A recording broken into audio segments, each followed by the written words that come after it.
wewe nga bulijjo nkwaniza no Good Talent erinnya lyange nze Sonko Muhammad Spice Diana. Yes, star girl Spice Diana. Twagala tulabe ku Spice Diana olunaku olwale. Spice Diana nchichi kyeyekengera baganda bange. Spice Diana atambula ne bakanyama buli walabibwako ayina wagenze ku shoppinga atambula mu adena deno ayina bakanyama. Bakanyama batambula nabo kuliko abasajja kuliko n'abakazi engeri gyali mukyala. So Spice Diana kikiyekengera muganda wange. Onako olwalera video naberanga postinga ku mutimbagano. Tulabe ku Facebook nga posting nga agamba nti divas don't do drama.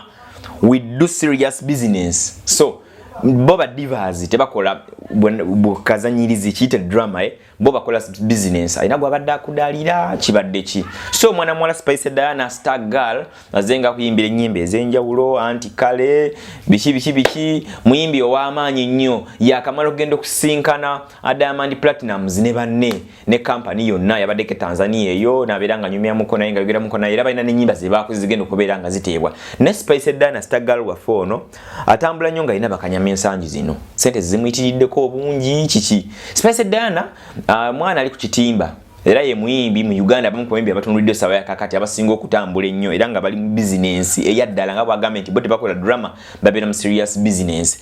Ono ambassador w'amazzi agayitibwa Yaket abamu bagayitaga Spice ekifaananyi kye ekiri ku mazzi ago ayina kampani y'amata era gy'akolera ekola ne yogati. So Spice Diana munnange atambula ne bakanyama kikyeyekengera. Spice Diana bwe tuba tugezaako okulaba nga twogerako naye emboozi eyakafuba yategeeza n'agamba nti omuntu yenna yeetaaga security gwali alaba nga Spice Diana byenkola nti nejalabya naye mwenyina lewe wetaaga security essente zizikusalako. Yalete ekyokulabirako n'agamba nti osanga omugenzi moze radio singa yalina ku security n'abantu abayinza okuba nga bamubeera okumpi nga bageeza kulaba nga bamubouncinga bamuwaka security at least akatonotono osanga ebyamutukako tebyayituuseewo.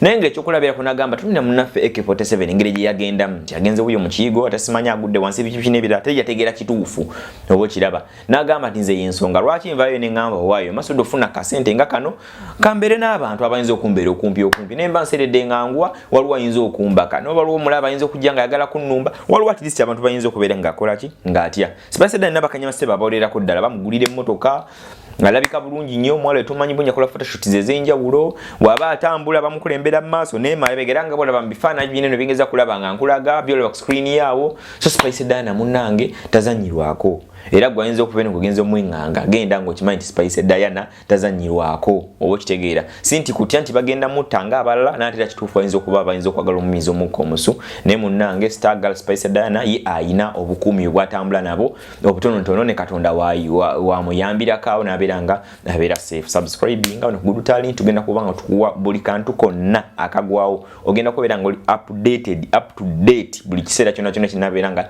kitambula mu maaso muganda wange naye nga nze nkusiibudde beera bulungi.